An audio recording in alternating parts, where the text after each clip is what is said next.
Уважаемые коллеги, если разрешите, у нас сегодня в Центральной Азии еще один большой праздник.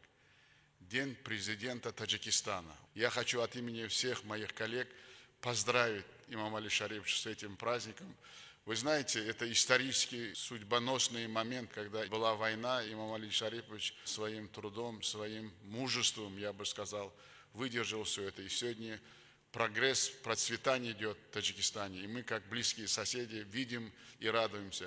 Разрешите от имени всех поздравить имама Али Шариповича с этим праздником, пожелать мира, благополучия братскому Таджикистану. А имаму Али Шариповичу самое главное – здоровья, процветания, и чтобы он всегда был нашим аксакалом. Сах саламат болин.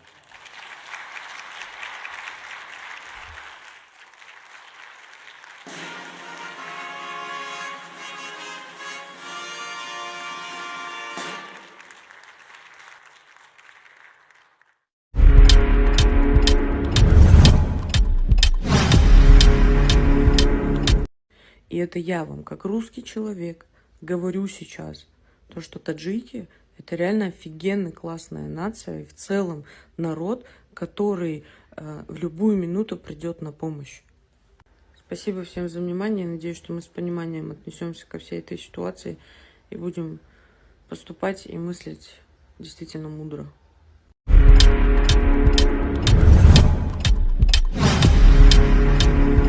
В России живут и трудятся порядка миллиона граждан Таджикистана, больше миллиона, и вносят свой весомый вклад в рост российской экономики. Мы стремимся обеспечить гражданам Таджикистана достойные условия труда и социальной защиты. Российские профильные ведомства находятся в тесном контакте с таджикистанскими коллегами по всем актуальным вопросам миграционной политики. Как известно, в Таджикистане русский язык имеет конституционный статус языка межнационального общения. Мы знаем, какое внимание уделяет этому президент республики, и выражаем самые искренние слова благодарности. Успешно осуществляется совместный проект школьного обучения на русском языке. В прошлом году в Таджикистан для преподавания направлено более 100 педагогов из России. В российских вузах, их филиалах в республике, а также в Российско-Таджикском славянском университете обучаются около 35 тысяч студентов. Для нужд республики выделена одна из самых крупных среди стран СНГ квот – 1000 государственных стипендий России. Россия традиционно вносит существенный вклад в поддержание мира и стабильности в Центральноазиатском регионе. Президентом имам Али Рахмоном замечательный человек, который принял страну в тяжелейших условиях гражданской войны, разрухи, развалин, когда это все была ситуация, связанная в целом с расчленением СССР, нашей общей родиной. И вот эти все 27, а практически 30 лет имам Али Шарипович приложил максимум усилий, чтобы не только сохранить Таджикистан, но и превратить его в отличное государство с развитой экономикой, промышленностью, сельским хозяйством. Мы бы хотели, чтобы расширялись связи между Россией и Таджикистаном. Для меня это кровные узы. Здесь жили мои родственники, и это родной брат моей мамы, Петр Павлович.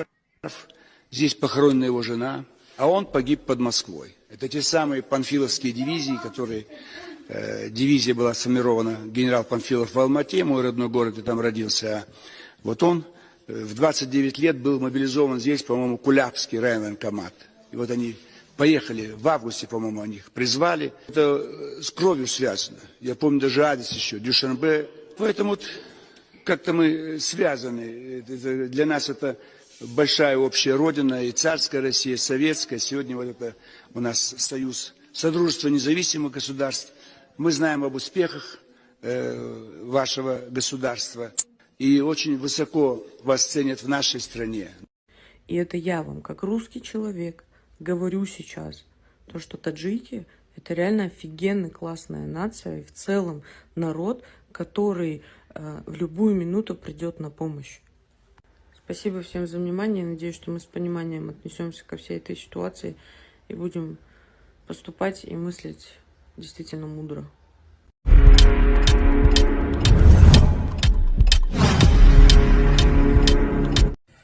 Ассаламу алейкум, мои братья и сестры. Обязательно досматривайте ролик до конца, поставьте лайк и напишите свое мнение в комментарии. Это очень интересный видеоролик про таджиков, кто они такие и какими они были людьми и какими они сейчас есть. Если кто за дружбу народов, обязательно ставьте лайк, досматривайте ролик до конца. Таджикистан Бапеш.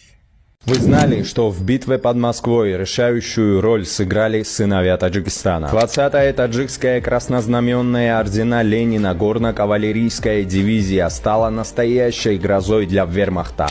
Она разгромила 78-ю немецкую пехотную дивизию, нанеся серьезные потери элитным соединениям СС, Мертвая голова и Великая Германия, и фактически остановила продвижение на Москву. В боях таджикские бойцы уничтожили и захватили более 40 танков, 600 автомобилей, 60 орудий и почти 8 миллионов снарядов. Более 4000 солдат и офицеров противника были выведены из строя. Это был настоящий героизм.